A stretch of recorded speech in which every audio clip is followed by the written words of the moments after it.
You ever notice how, no matter what you achieve, it never feels like enough? You get the job, and suddenly someone your age is already a CEO. You hit the gym, and someone online looks 10 times better. You buy something you've dreamed of, but someone else has more, and slowly, without realizing, joy starts to fade. Not because your life got worse, but because you started measuring it against someone else's highlight reel. This is the hidden reason so many people feel unhappy today. Comparison, the silent killer of peace. When we were kids, we didn't compare. We didn't care who ran faster or drew better. We just did things, for joy.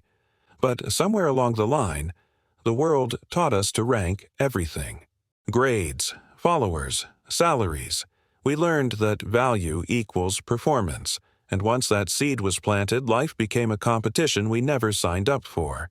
You wake up, check your phone, and in seconds your brain is flooded with hundreds of lives that look better than yours. Perfect bodies, luxury vacations, smiling faces, but here's what they don't show. The loneliness, the fights, the doubt behind every photo. And yet your brain doesn't know the difference. It just whispers, "You're not enough." Here's something most people never realize. The human brain wasn't built for comparison on a global scale.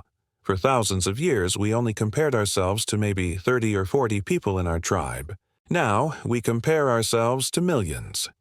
Every scroll triggers a dopamine crash, a feeling of lack. Psychologists call it relative deprivation. It's when you have enough, but it feels like you don't, because someone else seems to have more. It's the same reason a millionaire can feel poor in a room full of billionaires, and a student who scores 90 can feel like a failure if their friends scored 95. The problem isn't what you have, it's what you focus on. And comparison distorts that focus until you can't even see your own progress. Every time you compare, you rob yourself twice. Once of your peace, and again of your potential. Because comparison doesn't just steal joy, it paralyzes growth. It makes you believe your path isn't worth walking unless it looks like someone else's. And slowly, you stop moving forward. You stop creating. Stop trying.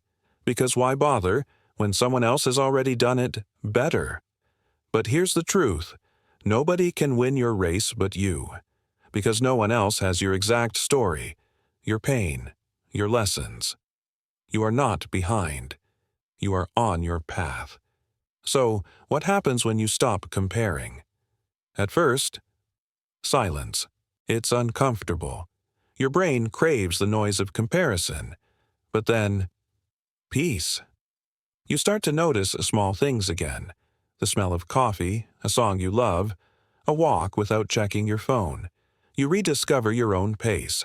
And here's the miracle. When you stop looking sideways, you start seeing forward.